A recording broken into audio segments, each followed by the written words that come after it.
Charisma of Charisma's Corner, and we are in the little pink barn. I am so excited today because we're going to be working on Easter eggers.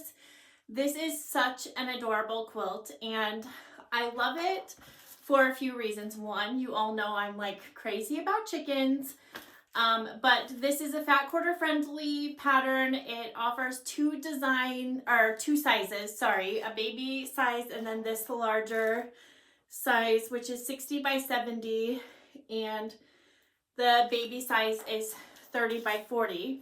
But I love Easter egger chickens. It's actually sort of the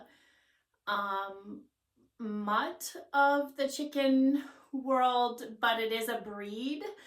And part of the thing about Easter eggers is that somewhere in their bloodline, they have to have one of their genes has to lay the blue egg. So therefore, when you order a batch of Easter eggers or breed them, we just let ours hatch chickens, they when they start laying eggs, they can be any color. So you can get pink, green, blue, beige, tan, whatever colors. And I love that surprise. I love getting my basket of eggs and having that variety of color. I just think it's sort of magical and beautiful, and you know, God just knows what he's doing because he creates all of these beautiful things. And so I couldn't design a chicken quilt without naming my favorite breed, and that is the Easter eggers. So let's get started, and I'll show you how to put together this block. It's so super easy. We have Drunkard's Path blocks, and then we have some applique, which applique isn't typically my forte, but I'm adding it into more and more designs just because it's hard to create some things without applique, honestly. So I'm just fusing it, but use your favorite applique method and we'll get started. Okay, so we have 4 Drunkard's Path blocks that we have to make. I already have 3 of them done, and I am going to make a table runner. And so I have all these breakfast foods with these fried eggs with little happy faces and donuts, and then I have another one that's all in kinds of pinks, and it has those same like kind of fried eggs. So what I'm going to do for this is I'm going to go ahead and fold this in half, make the crease. I'm going to press that actually. And then I'm going to do the same thing on my square piece here. I'm going to find that middle piece, and I am going to go ahead and put those in. I'm going to put a pin there, and then I'm going to put a pin on this edge,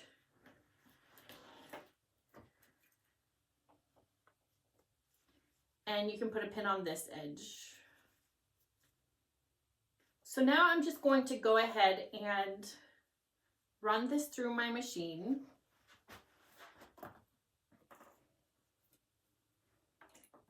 And I'm kind of just going slow, and you want to let it like kind of feed everything through at once. It's our inclination to want to get those to line up with our straight lines.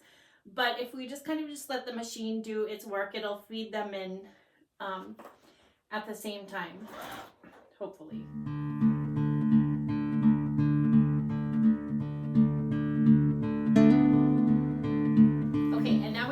Done, and I'll go ahead and press that. And in this case, I'm pressing to the dark, but if you want to press open or however you want to do it. Okay, and now I'm going to sew those 2 halves together so I can make the whole circle for the chicken face. Okay, now I want to sew those 2 halves together, and if you want to pin in those specific spots to make sure that they line up, feel free to do that.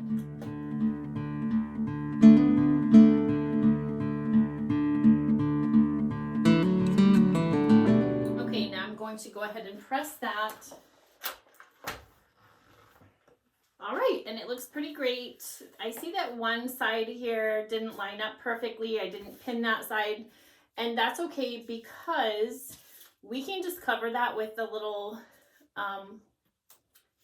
heart that we're going to use for the comb. And so now we can start building the face. And oh my gosh, isn't that just adorable? I just love that. So to discuss fusible, all you do is take your template here. I have a heart here, and I am going to trace this on my fusible web, and the templates have that extra 1/4 inch added if you want to do needle turn or do the interfacing method. But so you do that with the hearts, the 2 pieces of the eyes, and the beak. And then this is steam seam 2, so you peel off one of the layers and then you iron it onto the reverse side of your fabric. So then once we do that, we're going to go ahead and cut that out. And now we're going to peel that last layer off, and you should feel that sticky glue on the back of your fabric. And then you'll want to place this where you want it. And this is repositionable until you iron it. Once you iron it, you can't reposition it. So you want to make sure you get everything into place before you set that iron on it.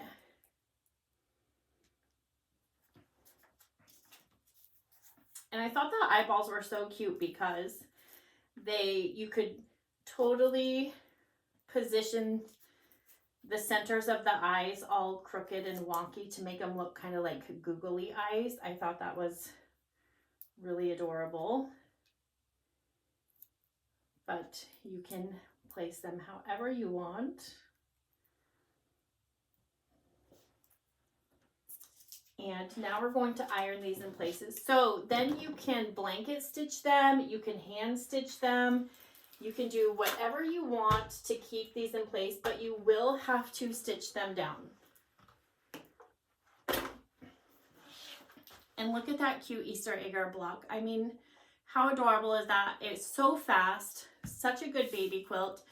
And I'm going to share another little idea that I'm making for this because I wanted to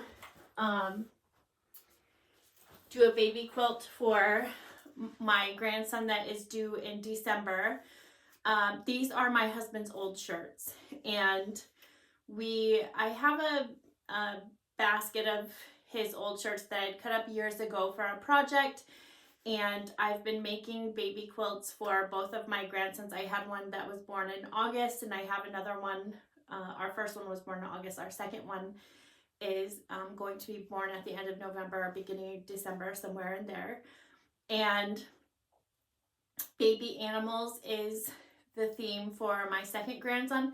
So I'm making a little Easter eggers quilt using my husband's old shirts. So it's kind of like a gift from both of us, and just a great way to use those memories. These are all the shirts that my husband wore when my kids were growing up. Basically the church shirts that we could salvage, and they're just a little bit harder to sew because there's a lot of bias and everything in those. But so anyway, Easter eggers, so cute, so quick and easy, 2 sizes, fat quarter friendly. Grab your novelties or your bright colors, your pastels, whatever, they will all work and they will all be fun, because who can say no to these little chicken faces? I mean, they're so adorable. So until next week, I'll see you later, and I hope you find those beautiful eggs that I find.